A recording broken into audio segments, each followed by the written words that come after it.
ఆదికాండం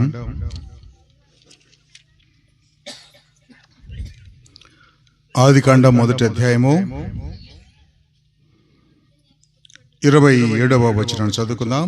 ఆదికాండం 1వ అధ్యాయము 27వ వచనం చదువుకుందాం. దేవుడు తన స్వరూపమందు నరుని సృజించెను. దేవుని స్వరూపమందు వారిని సృజించెను. స్త్రీని గాను పురుషుని గాను వారిని సృజించెను. దేవుడు వారిని ఆశీర్వదించాను. ఎట్లనగా, మీరు ఫలించి అభివృద్ధి పొంది విస్తరించి భూమిని నిండించి దానిని లోపరుచుకొనుడి. సముద్రపు చేపలను ఆకాశ పక్షులను భూమి మీద ప్రాకు ప్రతి జీవిని ఏలుడని దేవుడు వారితో చెప్పాను. చదవబడిన ఈ లేఖన భాగాలు ప్రభు మనందరి వినికిడిలో దీవించులాగున నేను కూడా చిన్న మాట ప్రార్థన చేస్తాను. తర్వాత వాక్యాన్ని ధ్యానం చేసుకో. పరిశుద్ధమైన నమ్మకమైన మా ప్రియ పరలోకపు తండ్రి, మీకు స్తోత్రం చెల్లిస్తూ ఉన్నాం. మీ ప్రేమ అపారమైంది, మీ కృప అపారమైంది మానవుల పట్ల. అందుకై మీకు వందనాలు. ప్రత్యేకంగా ఈ దినం మేము చేరువచ్చిన ఈ చిన్న సభలో మీ నామానికి మహిమ తెచ్చుకోనండి నాయన. చిన్న బిడ్డని మీరు దీవించి నాయన మరి యవ్వన దశలో అడుగు పెట్టాలని మీరు కృప చూపారు. అందుకై స్తోత్రం చెల్లిస్తూ ఉన్నాం. బిడ్డల జీవితంలో మీరు చేసే ఆశ్చర్యకార్యాలు, అద్భుతాలు మా పట్ల మీరు చూపే కృప ఎంతో గొప్పది. ఈ సందర్భాన్ని పురస్కరించుకొని కుటుంబం వారు ఏర్పాటు చేసుకున్న ఈ యొక్క మీటింగ్లో మా ప్రియ ప్రభు మహింపరచబడటానికి, పాపికి రక్షణ, నమ్మిన బిడ్డలకు జీవం మీరే అనుగ్రహించమని, అల్పుడైన నన్ను మరుగుపరిచి మీ సిలువు చాటున మా అందరితో మాట్లాడమని మా ప్రభు మా రక్షకుడైన యేసు ప్రభు నామములో స్తుతించి ప్రార్థిస్తున్నాము తండ్రి, ఆమేన్. చేరువచ్చిన ప్రియ సహోదర సోదరులందరికీ ప్రభు నామములో వందనాలు తెలియపరుస్తున్నాం. మనం చదువుకున్న ఈ లేఖన భాగంలో ఒక చక్కని మాటను మనము చదవగలుగుతాం. అదేంటంటే, దేవుడు వారిని అభివృద్ధి చేసి ఫలించి మీరు అభివృద్ధి పొంది విస్తరించి భూమిని నింపించండి అని అన్నాడు అనమాట. ఆ మాటలను మనము జ్ఞాపకం చేసుకొని కొద్దిసేపు దైవ కార్యాలను మనము ధ్యానం చేసుకోవాలి. దేవుడు సృష్టికర్త అనే విషయాన్ని మనము గుర్తుపెట్టుకోవాలి. దేవుడు సృష్టికర్త. సృష్టిని ఆయన నోటి మాటతోనే చేశాడు, కానీ ఒక్క మానవుని మాత్రమే తన చేతులతో చేశాడు. ఇది దేవుని ప్రేమను చూపెడతా ఉంది. కలుగుగాక అంటే ఈ విశ్వంలో ఉన్న అన్నీ కలిగాయి, కానీ నిన్ను నన్ను ఆ మాట అనకుండా ప్రభువారు మనలను ఆయన చేతులతో నిర్మించుకున్నాడు. ఆయన చేతులే మనలను నిర్మించాయి అన్నది పరిశుద్ధ లేఖనం మనకు బోధిస్తున్న అద్భుతమైన సత్యం. ఆదాము అవ్వలను ఎలాగ చేతులతో నిర్మించాడో, ఇప్పుడు ఈ భూమి మీద ఉన్న ప్రతి మనిషిని, నిన్ను నన్ను కూడా దేవుడే తన చేతులతో నిర్మించాడు అని మనము చదవగలుగుతాం. 71వ కీర్తనలో ఒక చక్కని మాట ఉంటుంది, చదువుదాం. కీర్తన 71. అక్కడ ఇలాగ రాయిపోయి ఉంటుంది.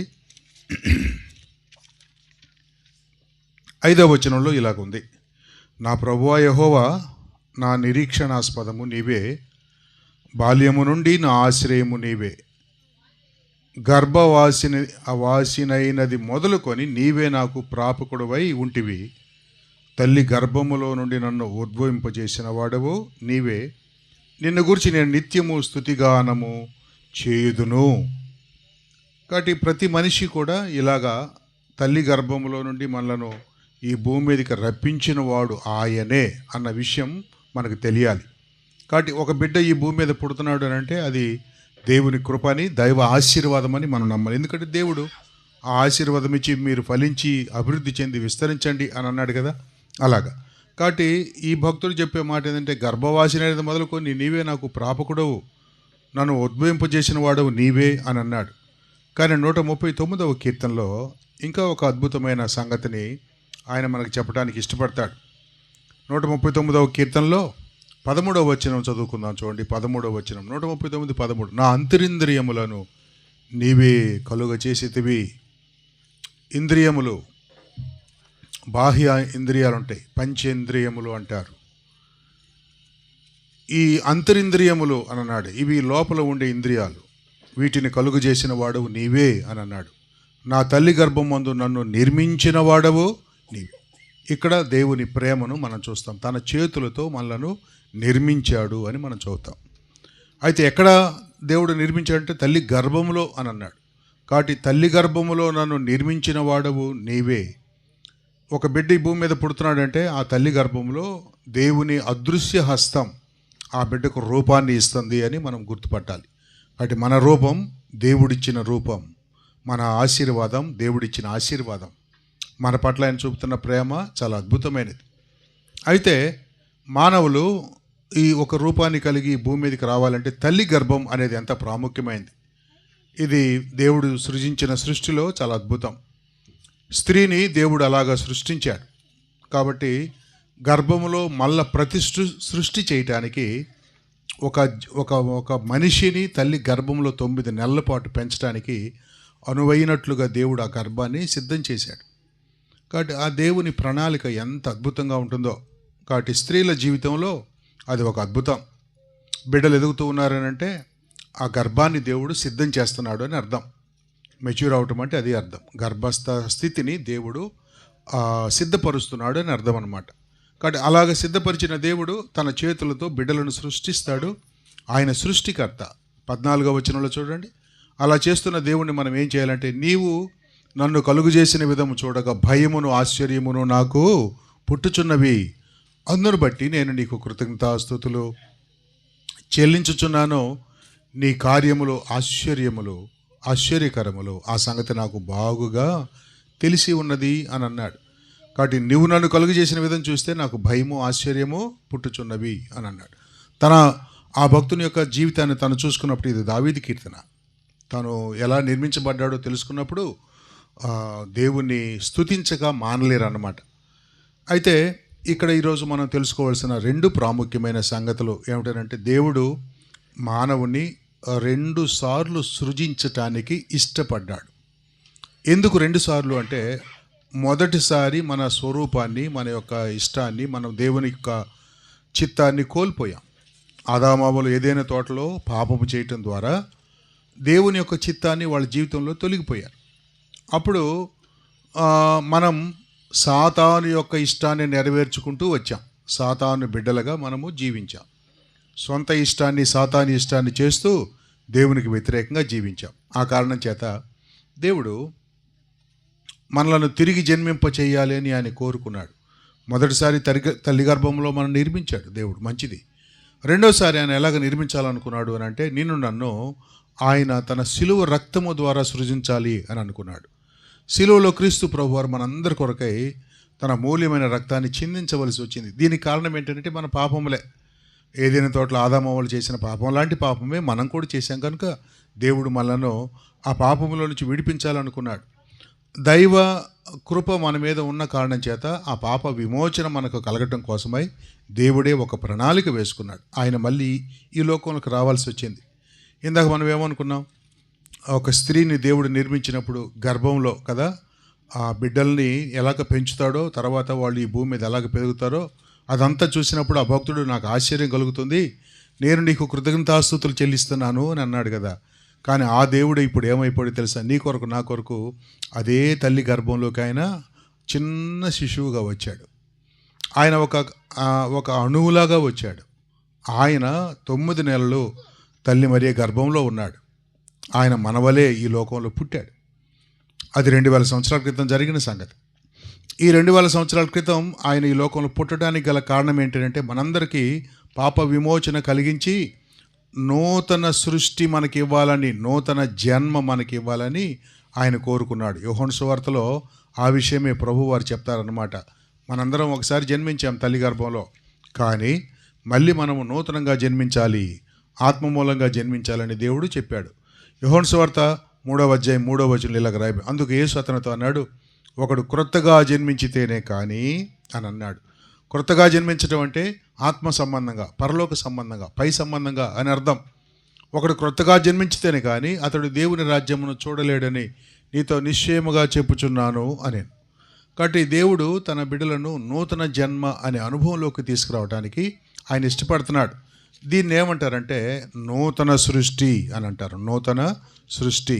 కొరింథీయులకు రాసిన 2వ పత్రిక 5వ అధ్యాయం 17వ వచనంలో ఆ మాటే రాయబడి ఉంది. ఎవరైనా క్రీస్తునందున్న ఎడల వాడు నూతన సృష్టి అని అన్నాడు. ఎవడైనా క్రీస్తునందున్న ఎడల వాడు నూతన సృష్టి. కాబట్టి దేవుడు ఎంత చక్కని ఆ, అంటే ఒక ప్రణాళికను మన కోసం ఏర్పాటు చేశాడు. మనము తల్లి గర్భంలో నిర్మించబడి వచ్చాం, కానీ ఇప్పుడు మళ్ళా తిరిగి దేవుని యొక్క శిలువ కార్యం ద్వారా కూడా నిర్మించబడాలి. ఇది దైవ ప్రణాళిక. ఎవరైతే దేవుని శిలువ కార్యాన్ని నమ్ముతారో, అది చాలా ముఖ్యం. నమ్మటం అనేది చాలా ముఖ్యం. నమ్ముతారో వారికి దేవుడు విడుదల, విమోచన ఇస్తాడు. నమ్మటం అనేది మన చేతిలో, మనమే చేయాల్సిన పని. సత్యాన్ని విన్నప్పుడు మనం నమ్మాలి. సత్యాన్ని విన్నప్పుడు మనం నమ్మాలి. నమ్మితే మనకు దీవెన ఉంటుంది, నమ్మిన వాళ్ళకి ఆశీర్వాదం ఉంటుంది. కాబట్టి నమ్మిన వాళ్ళకి దేవుడిచ్చే విడుదల ఎంతో గొప్పది. అది పాపక్షమాపణ అని రాయబడి ఉంది. ఈ పాపక్షమాపణ మనంతట మనం చేసుకోలేమన్నమాట. మనంతట మనము అయ్యేది కాదు, మన వల్ల అయ్యేది కాదు. అందువల్ల దేవుడు మనల్ని ప్రేమించి ఆ పాపక్షమాపణ కోసం ఆయన ఒక తల్లి గర్భంలో ఇమిడిపోవలసి వచ్చింది. అంటే ఆయన గురించి బైబిల్ ఏం రాశారు తెలుసా? ఆకాశ మహాకాశాలు పట్టజాలని దేవుడు అని రాశారు. సొలొమోను గారు దేవుని కోసం ఒక మందిరాన్ని కట్టినప్పుడు ఆయన ప్రార్థన చేసేటి ఇలాగా: అయ్యా, నువ్వు ఆకాశ మహాకాశాలు పట్టవు, నేను కట్టి నీ మందిరం ఎంత, ఇందులో నీవు ఉండటానికి, అందుకని నీ సన్నిధి ఇక్కడ ఉంచు, నీ కనుదృష్టి ఇక్కడ ఉంచు అని ప్రార్థన చేస్తాడు ఆయన. కాబట్టి నిజానికి మన దేవుని యొక్క గొప్పదనం ఎంత అంటే ఆయన ఆకాశ మహాకాశాలు ఆయన పట్టజాలం. అయితే క్రీస్తు ప్రభువు నీ కొరకు నా కొరకు ఆయన ఒక తల్లి గర్భంలోకి ఇమిడిపోయాడంటే ఎంతగా తగ్గించుకున్నాడో మనము చూడగలుగుతాం. అలాగ తగ్గించుకొని ఆయన ఈ భూమి మీద జీవించాడు. భూమి మీద జీవించినప్పుడు కదా ఆయన పరిశుద్ధుడు. ఆయన ఇలా అన్నాడు: నాలో పాపం ఉండదని మీలో ఎవరైనా స్థాపించగలరా? 2000 సంవత్సరాల క్రితం అన్నాడు. ఆ మాట అన్న తర్వాత ఎవరూ స్థాపించలేని కారణం చేత ఆయన సిలువలో ప్రాణం పెట్టాడు. ఆ ప్రభు వారు ప్రాణం పెట్టడం ద్వారానే మనకు నూతన జన్మ. ఈ విషయం ఎవరైతే నమ్ముతారో వాళ్ళకి దేవుడు నూతన జన్మిస్తాడు. అంటే మన పాత జీవితం పాతివేయబడుతుంది, దాని ప్లేస్లో కొత్త జీవితం వస్తుంది. ఈ కొత్త జీవితంలో ఏముంటాయి అంటే ముందుగా క్షమాపణ ఉంటుంది. మన పాపములకు ఏముంటుంది? క్షమాపణ ఉంటుంది. క్షమాపణ లేకుండా మనము దేవునితో ఉండటం సాధ్యమో కాదు. క్షమించబడకపోతే పవిత్రత మనకి ఉండదు, పరిశుద్ధత మనకి ఉండదు. పరిశుద్ధులు కాకపోతే ప్రభువుని చూడలేరు. అందుకనే ప్రభువారు కొండ మీద ప్రసంగం చేస్తూ వారితో చెప్పిన మాటలో ఒక చక్కని మాట: హృదయశుద్ధి గలవారు ధన్యులు, వారు దేవుని చూచెదరు అని అన్నాడు. కాబట్టి హృదయశుద్ధి అనేది దేవుడు మనకి ఇవ్వవలసిన కృప అన్నమాట. అది కృపే, అంతే. ఆయన మనల్ని ప్రేమించి మనం అర్హులం కాకపోయినప్పటికీ మనకి ఆ కృపనిచ్చాడు. ఎఫెసీయులకు రాసిన పత్రిక 2వ అధ్యాయంలో ఆ చక్కని మాటలు ఉంటాయి. మొదటి నుంచి చదువుకుందాం. ఎఫెసీయులకు రాసిన పత్రిక ఎలాగ దేవుడు మనలను రక్షించటానికి ఇష్టపడ్డాడో ఆ లేఖనాల్లో దేవుడు మన కొరకు రాయించి పెట్టాడు. మీ అపరాధముల చేతనో పాపముల చేతనో మీరు చచ్చిన వారై ఉండగా ఆయన మిమ్మల్ని క్రీస్తుతో కూడా బ్రతికించెను. క్రీస్తు ప్రభు ఉన్న కారణం చేతనే మనకు జీవం వచ్చింది. మీరు వాటిని చేయించు వాయుమండల సంబంధమైన అధిపతిని, అనగా అవిధేయులైన వారికి ఇప్పుడు ప్రేరేపించిన శక్తికి అధిపతిని అనుసరించి ఈ ప్రపంచ ధర్మం చొప్పున మునుపు నడుకుంటుంది. వారితో కలిసి మనమందరం శరీరం యొక్క మనసు యొక్క కోరికలను నెరవేర్చుకొనచ్చు, మన శరీరాశలను అనుసరించి మునుపు ప్రవర్తించవచ్చు. కడమవారి వలె స్వభావ సిద్ధంగా దైవోగ్రతకు పాత్రలేమంటిమి. అయినను దేవుడు కరుణా సంపన్నుడై ఉండి మనము మన అపరాధముల చేత చచ్చిన వారమై ఉండినప్పుడు సైతం మన ఎడల చూపిన తన మహాప్రేమ చేత మనలను క్రీస్తుతో కూడా బ్రతికించిన కృప చేత మీరు రక్షింపబడి ఉన్నారు. క్రీస్తు యేసు నందు ఆయన మనకు చేసిన ఉపకారము ద్వారా అత్యధికమైన కృపా మహదైర్యం రాబో యుగములో కనుపరిచిన నిమిత్తం క్రీస్తు యేసునందు మనల్ని ఆయనతో కూడా లేపి పరలోకమందు ఆయనతో కూడా కూర్చోండబెట్టెను. 8వ వచనంలో ఇలాగ చూడండి: మీరు విశ్వాసము ద్వారా కృపచేతనే రక్షింపబడి ఉన్నారు. ఇది మీ వలన కలిగినది కాదు, అది దేవుని వరమే, క్రియల వలన కూడా కలిగినది కాదు. కాబట్టి దేవుడు మానవుల్ని ఎంత ప్రేమించాడు అని అంటే క్రియలు లేకుండానే, మనం ఏ పని చేయకుండానే ఉచితముగా రక్షణ పొందుకుంటున్నాం. దీని కొరకు దేవుడు వైపు నుంచి ఆయన చేసిన పని ఏంది? తన ముద్దు కుమారుని లోకానికి పంపించాడు, సిలువలో బలైపోవటానికి ఆయన అప్పగించాడు, ఆయన వేదన పడి మన కొరకు ప్రాణం పెట్టాడు. దేవుడు కనుక 3వ దినాన తిరిగి లేచాడు. అయితే ఇప్పుడు దేవుడు ఏమన్నాడంటే, మీ అపరాధాలకు క్షమాపణ కలగాలంటే, మీరు నూతన సృష్టి అవ్వాలంటే అదిగో ఆ సిలువ కార్యాన్ని నమ్మండి చాలు. ఉచితంగానే దేవుని కృప ద్వారా మీరు విశ్వాసంలోకి వస్తారు, రక్షణలోకి వస్తారు అని చెప్పారు. ఇలా నమ్మలేదనుకోండి, నమ్మకపోతే మనము నిత్య నరకాగ్ని గుండంలో ఉంటాం. అక్కడ యుగయుగములు వేదన కలుగుతుంది, శ్రమ, బాధ. ఈ బాధలో నుంచి మనల్ని ఎవరూ తప్పించలేరు. ఇంకా ఆ తర్వాత ఇలా ఆ నరకంలో పడిపోయినప్పుడు చాలామంది అడుగుతారనమాట దేవుడు, ఏమండి ఇంత మానవుల పట్ల మీరు ఇంత కోపం, ఇంత మీరు కఠినంగా ఉన్నారు అని అంటే ఆయన చెప్పే మాట ఏందో తెలుసా? నా కోసం నా బిడ్డలు ఈ లోకంలో కొన్ని వందల సార్లు నీకు సువార్తను వినిపించారు. కాబట్టి మనం ఎన్నిసార్లు సువార్త వింటున్నామో అది ఎవరి ప్రేమ? మనుషులు చెప్పేవాళ్ళ ప్రేమ కాదు, ఏడు నుంచున్న వాళ్ళ ప్రేమ కాదు, చెప్పేవాళ్ళ ప్రేమ కాదు. ఎవరి ప్రేమ అది? దేవుని ప్రేమ. దేవుడు నీతో మాట్లాడిస్తున్నాడు.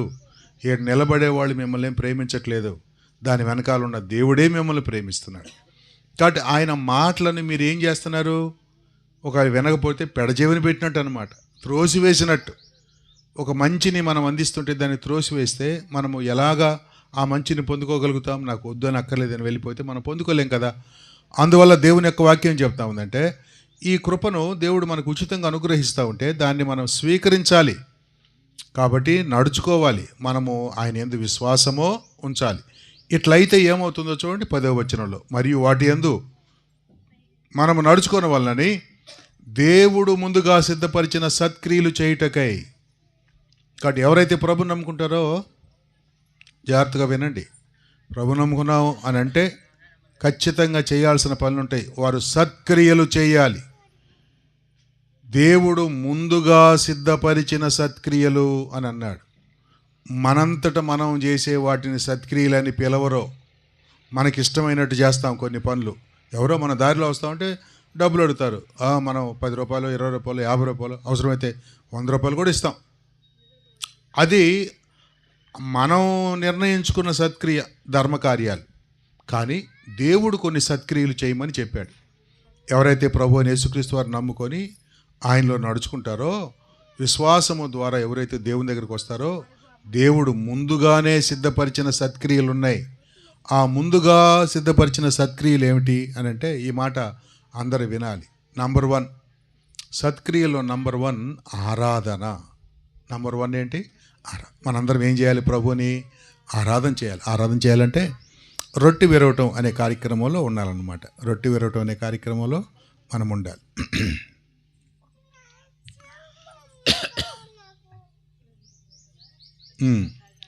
రొట్టె విరిచే కూడికలో పాలు పంపులు పొందాలి. ప్రతి ఆదివారం దేవుని సన్నిధిలో రొట్టె విరుస్తారు. రొట్టె ఎందుకు విరవాలి అని అంటే దేవుడు చెప్పాడు, నన్ను జ్ఞాపకం చేసుకోవడానికే దీన్ని చేయమన్నాడు. ఏం జ్ఞాపకం చేసుకుంటాం?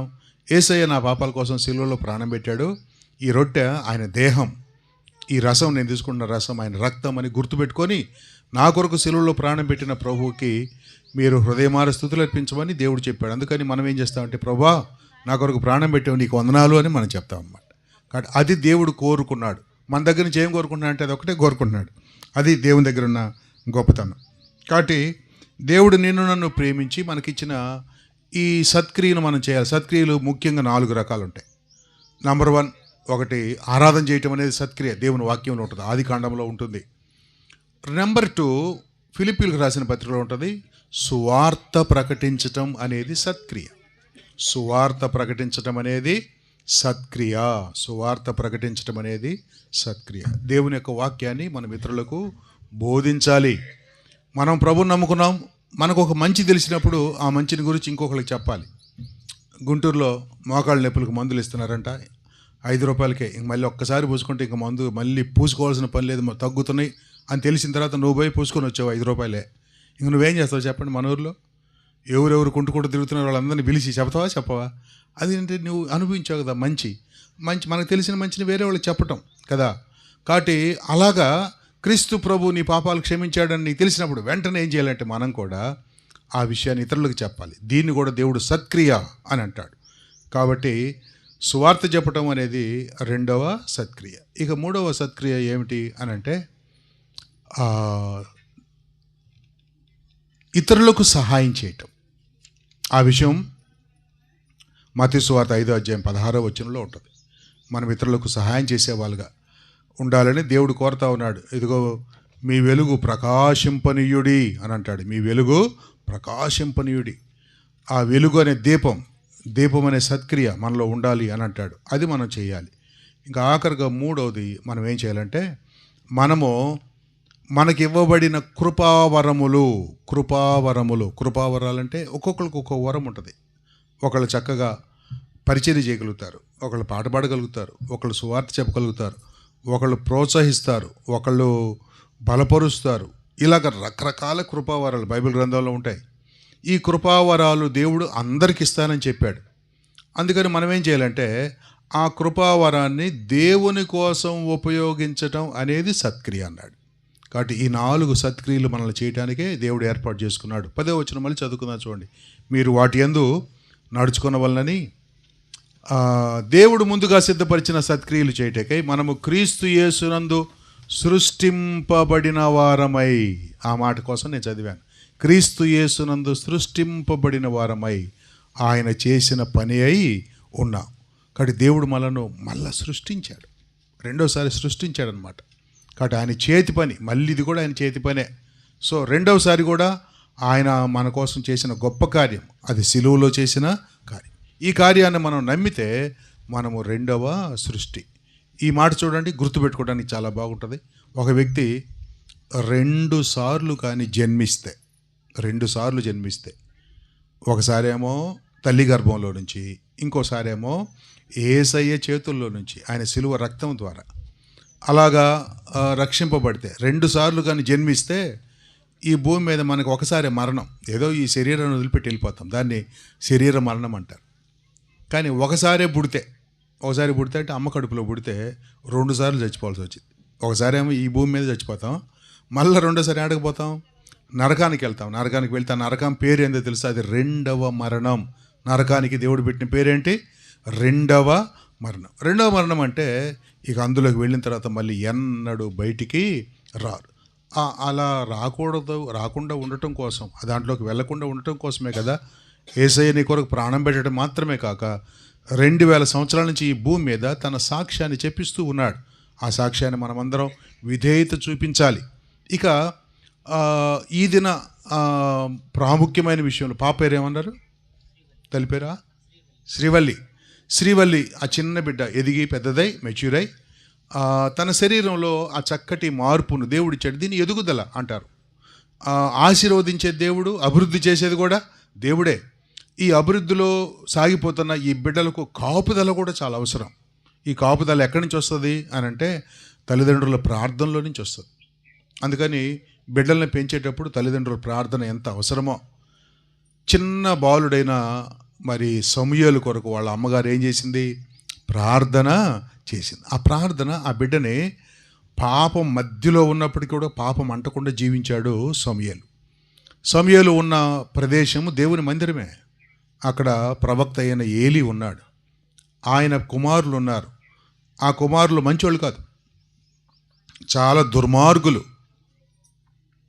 వీళ్ళ మధ్యలో ఉన్నాడు ఏలియా. ఆ ఏలీ మధ్యలో ఈ పిల్లల వాళ్ళ దుర్మార్గులైన కుమారుల మధ్యలో ఉన్నాడు సమూయేలు. చూడండి, సమూయేలు అక్కడున్నప్పటికీ కూడా పాపం అంటకుండా జీవించాడు ఆయన. దీనంతటి వెనకాల ఆయన భక్తి ఒక రకమైతే, ఆయన వెనకాల బాలుడు చిన్నోడే, ఆయన వెనకాల వాళ్ళ తల్లి ప్రార్థన. కాబట్టి మన బిడ్డల యొక్క బాగోగుల కొరకు తల్లిదండ్రులు ఏం చేయాలంటే ఖచ్చితంగా ప్రార్థన చేయాలి. ఒక వచనం చదువుతాను, ఆ వచనాన్ని మనం చదువుకుందాం. విలాపవాక్యములో శ్రీవల్లి కొరకు అమ్మ నాన్న ప్రార్థన చేయాలి. ఎవరు ప్రార్థన చేస్తారో వాళ్ళ బిడ్డలు దీవించబడతారు, వాళ్ళ బిడ్డలు ఆశీర్వదించబడతారు, వాళ్ళ బిడ్డలు కాపాడబడతారు. ఆ కాపుదల మన పిల్లలకు రావాలంటే మనం తప్పకుండా వారి కొరకు ప్రార్థన చేయాలి. విలాపవాక్యములు అధ్యాయము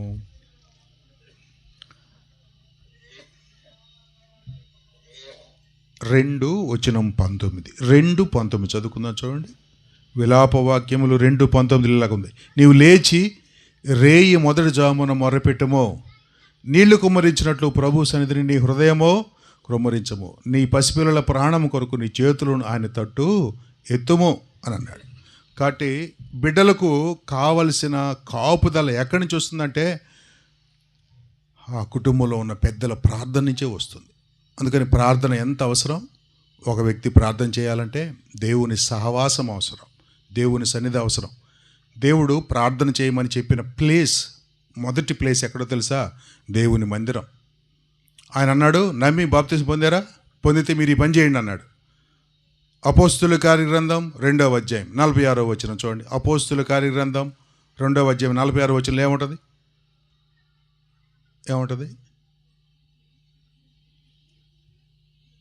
ఎవరు తీస్తున్నారా? నేనే తీస్తాలే. 2:46లో ఇలాగ ఉంటుంది, 42లో ఇలాగ రాయబడి ఉంది. ఏమన్నారంటే వీరు అని అన్నారు. వీరంటే ఎవరు? ప్రభు నమ్ముకున్న వాళ్ళు. 41వ వచనం ఉంటుంది ఆ మాట. కాబట్టి అతని వాక్యం అంగీకరించిన వారు బాప్తిజం పొందిరి. ఆ దినమందు ఇంచుమించు 3,000 మంది చేర్చబడిరి. వీరు అపోస్తుల బోధ యందును, అంటే దేవుని వాక్యంలో, సహవాసంలో, ఆరాధన, రొట్టె విరవటంలో, తర్వాత 4వ అంశం ఏంటంటే ప్రార్థన చేయటం ఎడతెగక ఉండిరి. సహవాసంగా దేవుని మందిరంలో మనందరం మన బిడ్డల కొరకు ప్రార్థన చేయాలి. మన పిల్లలకు మనం ఇవ్వగలిగే గొప్ప ఆశీర్వాదం అదే, గొప్ప దీవెన అదే. మనం డబ్బులు ఇస్తే డబ్బులు ఖర్చు అయిపోతాయి, కానీ మీరు ప్రార్థన చేసి చూడండి, అంతకంటే గొప్ప దీవెనలు ఆ బిడ్డలకి అందుకుంటాయి. అందుకని శ్రీవల్లి భవిష్యత్తులో దేవుని కాపుదల, దేవుని ఆశీర్వాదం, దేవుని దీవెనలో ముందుకు సాగాలంటే ఆ బిడ్డ కొరకు ప్రార్థన చేసే తల్లిదండ్రులు కావాలి. ఆ బిడ్డ కొరకు ప్రార్థన చేసే సంఘం కావాలి. కాబట్టి ఎప్పుడైతే మనం సంఘంలో ఉంటామో ఆటోమేటిక్గా సంఘం బిడ్డల కొరకు ప్రార్థన చేస్తారు. ఎప్పుడైతే మనం కుటుంబంలో తల్లిదండ్రులు దేవుని నమ్ముకొని ఉంటారో వాళ్ళు ఆ బిడ్డ కొరకు ప్రార్థన చేస్తారు. మనం డబ్బులు సంపాదించుకుంటాం, కానీ దైవ దీవెన సంపాదించుకోలేము డబ్బుల ద్వారా. అందుకని ప్రార్థన ద్వారా సంపాదించుకునే ఈ దీవెనను మనం సంపాదించుకుందాం. దేవుడు ఉంటే మనకు అన్నీ ఉన్నట్టే. దేవుడు లేకుండా ఎన్ని ఉన్నా కూడా మరి అవన్నీ కూడా ఒకానొక దినం కనిపించుకుంటూ పోతాయి. అవి మనకి వ్యర్థంగా ఉంటాయి. అందుకని వేరే వాటి కోసం మనం ప్రయాసపడకుండా ప్రభు కాపుదల, ప్రభు దీవెన, ప్రభు ఆశీర్వాదం కొరకు మనము ప్రయాసపడాలి. దేవ దీవెన ఉండే ఆశీర్వాద కుటుంబం ఎలాగ ఉంటుందో 127, 128 కీర్తన మనం చదువుతాం. ఆ పిల్లలంట బల్ల చుట్టూ ఒలీవ మొక్కల వలె ఉంటారు అని అన్నారు. బల్ల చుట్టూ ఒలీవ మొక్కలు అంటే అర్థం తెలుసా? ఆ పిల్లలందరూ ప్రభు నమ్ముకొని ఆరాధన బల్ల దగ్గరికి చేరి వస్తారు అని అర్థం. కాబట్టి మన బిడ్డలు దేవుని సన్నిధిలో ఉండటం కంటే గొప్ప ఆశీర్వాదం ఇంకొకటి లేదు. యోహాను పత్రికలో రాస్తాడు, నా పిల్లలు సత్యమును అనుసరించి నడుచుకొనుచున్నారని వినుట కంటే నాకు ఎక్కువైన సంతోషము లేదు. ఆ మాటను బట్టి మనము ప్రభుని ఎంతైనా స్తుతించాలి. ఈ పాపకు కూడా దేవుడు అలాంటి దీవెనిచ్చి నడిపించాలి. అలాంటి కృప ఈ చిన్న బిడ్డకు ఈ దినం దేవుని యొక్క వాక్యమైన మనందరికీ కూడా తోడై ఉండును కాక. ఆమేన్. ప్రార్థన చేద్దాం. నమ్మకమైన మా ప్రియపరులకు తండ్రి స్తోత్రం చెల్లిస్తూ ఉన్నాం. మీ ప్రేమ కృప మా మీద ఉన్న కారణం చేత శ్రీవల్లిని మీరు ప్రేమించి ఆ బిడ్డ బాల్య దినాల నుండి తల్లి గర్భంలో పడినాటి నుండి మీరు కాపాడుతూ వచ్చారు. తల్లి గర్భాన్ని మీ సృష్టికి మూలంగా చేసిన దేవుడవు. ఆ బిడ్డ జీవితంలో కూడా అలాంటి ఎదుగుదల మీరు ఇచ్చారు, మెచ్యూరే అవకాశం ఇచ్చారు. అందుకే స్తోత్రం. మంచి ఆరోగ్యం ఇవ్వండి, బలం ఇవ్వండి, ఎదుగుతూ ఉంటుండగా మీ కాపుదలు ఇవ్వండి. తల్లిదండ్రులు ఆ బిడ్డను గురించి ప్రేమించి ప్రార్థన చేయడానికి కృప దయచేయండి. ప్రార్థించిన బిడ్డలు సంఘంలో ఆశీర్వాదకరంగా మూల కంబాల్లాగా ఎదుగుతారని రాయబడిన మాట. ఆ బిడ్డ కూడా అలాగ ఎదగటానికి, ఆ బల్ల చుట్టూ ఒలీవల మొక్కల వలె ఉండటానికి కృపందించమని మీకే మహిమ ఘనత ప్రభావాలు అర్పిస్తూ ఆ చిన్న బిడ్డను వారి తల్లిదండ్రులను ఈ సమయానికి చేరి వచ్చిన స్థానిక సంఘ ప్రియులు, బంధువులు, స్నేహితులు అందరినీ జ్ఞాపకం చేసుకుంటూ దీవించమని యేసు ప్రభు నామములో స్తుతించి ప్రార్థిస్తున్నాము తండ్రి. ఆమేన్. ఆమేన్. అందరికీ వందనాలండి. Thank you.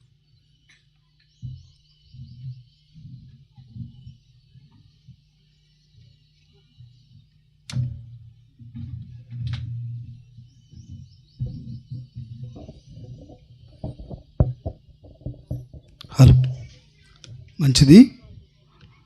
ఎత్తబడిన మాటలను బట్టి తల్లిదండ్రులైన మనం పిల్లల్ని ఎలా ప్రేమించి వాళ్ళ కొరకు ప్రార్థన చేయాలని దైవ సేవకులు చెప్పినట్లుగా పిల్లల కొరకై మనం ప్రయాసపడదాం. వాళ్ళ భవిష్యత్తు కొరకై మనం ప్రార్థన చేద్దాం. మన మధ్యలో ఉన్న జానుబాబు వచ్చి ముగింపు ప్రార్థన చేస్తారు. ఆ తర్వాత కూడిక ముగించబడుతుంది.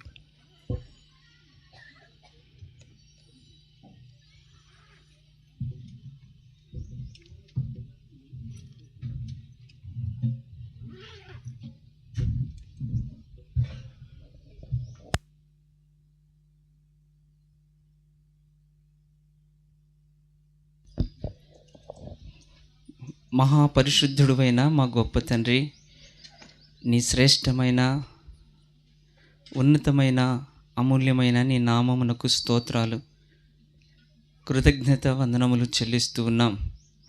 తండ్రి, నువ్వు సృష్టికర్తవు. ఈ మహాసృష్టిని నీ మాట వాక్కు ద్వారా కలుగు చేసి సర్వమును పోషిస్తున్న గొప్ప దేవుడివై ఉన్నందుకు నీకు స్తోత్రాలు చెల్లిస్తూ ఉన్నాం. పరలోక సింహాసనాసీనుడివైన నీవు తండ్రి, క్రీస్తు ప్రభు ద్వారా పరలోక ఆశీర్వాదములను మానవాళి అనగా పాపములో జీవిస్తున్న మాకు పరలోక ఆశీర్వాదమును అనుగ్రహించడానికి ఈ లోకానికి వచ్చి కలువరిలో మరణించి ఆశీర్వాదమును అనుగ్రహించిన దేవుడవు. అందుని బట్టి మిమ్మల్ని స్తుతిస్తూ ఉన్నాం. తండ్రి, ఇంత మటుకు నీ దాసుని మీరు నిలువబెట్టి అద్భుతమైన శ్రేష్టమైన నీ మాటలను మాకు అందించారు. తండ్రి, బాల్యము నుండి నా ఆశ్రయము నీవే అని భక్తులు తెలియజేస్తూ ఉన్నారు. అలాగనే తండ్రి, రాజేష్ అన్నను మాధవి వదినను మీరు ప్రేమించి వారికి అనుగ్రహించిన 3 పిల్లల కొరకు మిమ్మల్ని స్తుతిస్తూ ఉన్నాం. మొట్టమొదటిగా మీరు శ్రీవల్లిని మీరు అనుగ్రహించారు.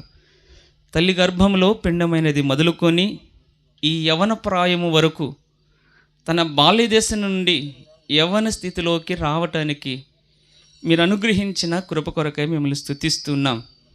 ఈ కుటుంబం ఎడల అలాగనే శ్రీవల్లి ఎడల మీరు చేసిన మహోపకార్యములను జ్ఞాపకం చేసుకుంటూ ఈ మధ్యాహ్నపు వేళ ఈ స్తుతి కూడిక ఏర్పాటు చేసిన నీ కృప కొరకై మిమ్మల్ని స్తుతిస్తున్నాం. దేవా, ఈ కూడికను చక్కగా మీరు జరిగించారు. బంధువులను క్షేమంగా ఈ స్థలానికి మీరు తీసుకుని వచ్చారు. అందుని బట్టి మిమ్మల్ని స్తుతిస్తూ ఉన్నాం. తండ్రి, ఇంత మటుకు నీ దాసుని ద్వారా మీరు అందించిన ఈ మాటలు అనేక మంది హృదయాలలో భద్రం చేసుకొని తండ్రి, 2వ జన్మ పొంది పరలోక ఆశీర్వాదానికి హక్కుదారులుగా అయ్యే కృప మీరు అనుగ్రహించమని మీ సన్నిధిలో వేడుకుంటున్నాం. ఇంకా ముందు జరగవలసిన భోజనాలలోనూ అలాగనే ప్రతి విషయంలో నీ మహాకృప అనుగ్రహించి చక్కగా మీరు జరిపించమని యేసుక్రీస్తు శక్తి కలిగిన అమూల్యమైన నామమున ప్రార్థించి వేడుకుంటున్నాము తండ్రి. ఆమేన్. అందరికీ వందనాలు. ఈ కూడిక ముగించబడింది. భోజనాలు సిద్ధం చేస్తూ ఉంటుండగా భోజనాలు కార్యక్రమమును కుటుంబం వారు జరిపిస్తూ ఉంటారు. అందరికీ వందనాలు.